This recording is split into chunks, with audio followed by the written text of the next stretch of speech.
Travels of the Ellis Arbor is an audio narrative set in the world of Bastion using 5e compatible characters. A dark fantasy world with chaos, intrigue, magic, and mystery. The story, setting, and sounds are written by Lonomy and published by lonomy.creative. Tune in for episode 17, Origins. And so, by the dim candlelight of this furtive dormitory, Tamora the caretaker began to regale the crew with stories of Killian Bisk. Even Edward, sore as he was from the previous battle, sat upright on a close bunk, eagerly awaiting the journey that had led the gang of 4 miscreants from orphanage to ominous threats.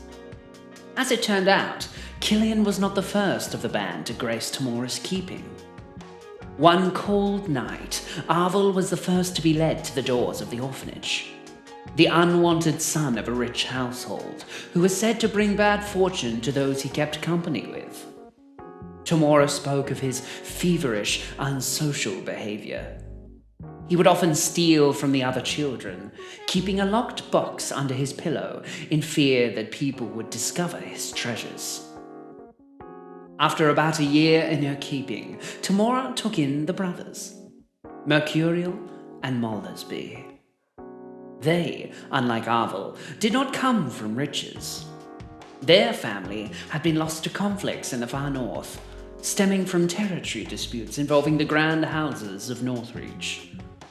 They spent what money they could on passage across the Pelongi Plains, being forced from door to door until landing upon her doorstep. They were both so big and ate so much after their long journey that Tamora was concerned she would not have enough food to feed all those in her care. The 3 of them, Arvel, Mercurial, and Maldersby, were the most unlikely friends you could imagine. They weren't exactly companions, but the equally unfortunate disdain they met from the other children led them to lean on each other in their worst moments. Try as she might, Tamora could scarcely keep the conflicts at bay when the other children became restless. And so, begrudgingly, she squared off these very quarters they sat in as their very own dormitory, away from whatever teasing and tricks the other orphans could conjure. That was until the day that Killian Bisk arrived. Younger and shorter, and more casual than any of the other boys in her care, Killian just appeared at the doors of the orphanage one day. No note, no home, no place he could recall. He simply came and asked for a room. He seemed so confident and so sure of himself that, in my honest opinion, I don't think I could have turned him away even if I wanted to. He only had the clothes on his back and a sack of folded paper. Letters, he called them. His only belongings in the old world. Tamora continued, explaining how every question and concern that led to her understanding this poor, charming boy were met with vacant stares and even more questions. Even he did not know how he came to be here. And as the story continued, the young girl named Millicent handed each of the crew a cup, as Tamora poured them a strong, hot brew of what smelled like a burning fireplace. Caravan tea, smoked over a wood fire. It almost began to turn the lowly dormitory they were in into a quiet, shadowy coven, complete with a roaring hearth. And after a hefty draw from her steaming hot cup, Tamora continued. Killian became fast friends with those boys. He charmed the pants off of most other people. He had this uncanny ability to restore some peace when there were fights.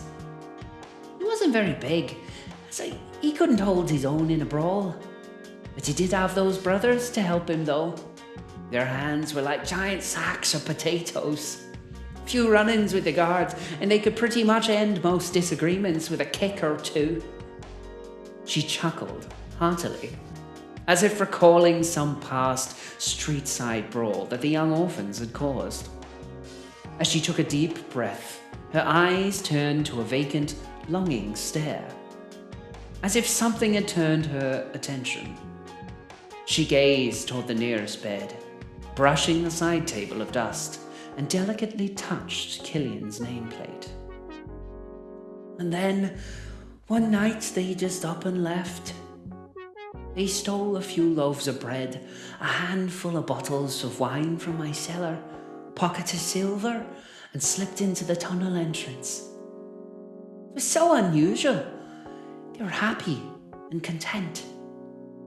I didn't see them again for maybe 10 years. Not a day goes by where I don't remember it.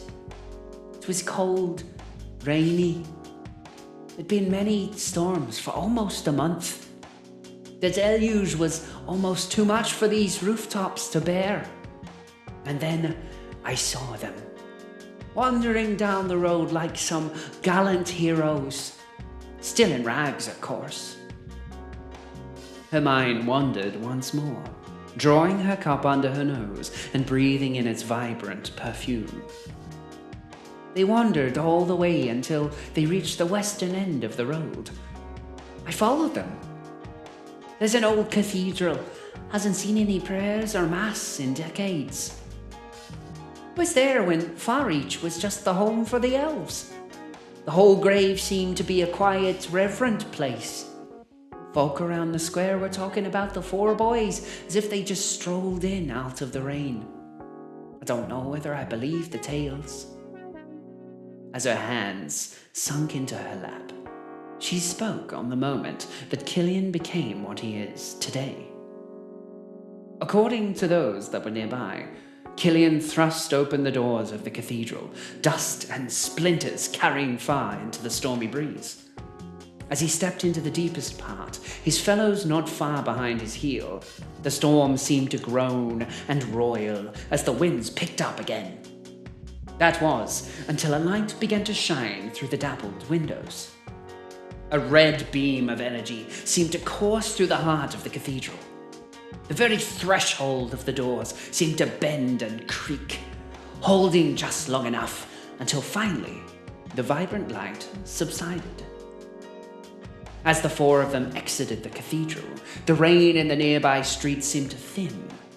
The wind blew less harshly, and every crackle and groan of wooden doors began to hush. Stepping out onto the road once more, Killian Bisk held a heavy iron hook aloft, resting it on his shoulder. A resolve that would strike fear into most. His demeanor turned to dark fascination as the other boys, now young men, looked on to their leader, and with swift assurance they re-entered, making a home of the untouched cloister. So, that is likely where they have run off to. This cathedral at the end of the road. Do you suppose he took Molesby also? I suspect there is much and more we could learn about where Killian draws his power. The captain took a swift draw from his cup. The temperature did not faze him all that much. As he did, he felt a renewed confidence as the warm tea began to fill his belly. If Killian drew power from an old, forgotten temple, this they could deal with. The occult was far more than the crew's speciality. It was something of a favored ambition. And as they queried after Tamora, the crew began to feel their strength renew. A hot cup of tea and a fine lump of bread could do much more to bolster a sailor's spirits. After all, it was all and often they could rely on when spending weeks upon the ocean. That and an aged cask of wine or whiskey. And whether or not the crew were equipped to deal with Killian, Mercurial, and Arvel, they knew now that they had a heading. There was little more they could do than to focus on the threat in front of them. The briny ward had so much to offer, but it would have to wait until this story was seen to its completion. Late was the hour that the crew felt ready to meet the road once more. The comfort of Ironfoot Orphanage was charming, compelling, and a tether, but they could not wait for Killian to return. They would have to meet him, should he muster any other powers to threaten them. And as Edward stepped onto the road, his arms still aching from being knit together, a thought popped into his head. Turning to Darian, he spoke openly about his concerns. Captain, what do you make of Mercurial? Do you think there's more to the brothers we should know about? I'm anxious to know why they took Molesby's body. You don't think they're going to try and bring him back, do you? Darian paused. Strangely, a grin tore across his face. He chuckled under his breath and placed his hand on his hammer. After a few moments, he turned to the gunsmith with confidence. Trust me, Ed, if they do try to bring the brother back, perhaps by means of necromancy, we have little to fear from Killian Bisk. Trust in your power, as I trust in mine. Travels of the Ellis Arbor is made possible by the generous support of our subscribers, followers, and most notably, our patrons. Thanks to all our Moon, Wedge, Crown, and Hex tier patrons for supporting us so far on this journey. Please subscribe, give a like or a comment, follow us on Twitter, and stay tuned for the next episode. Don't forget, take care of each other.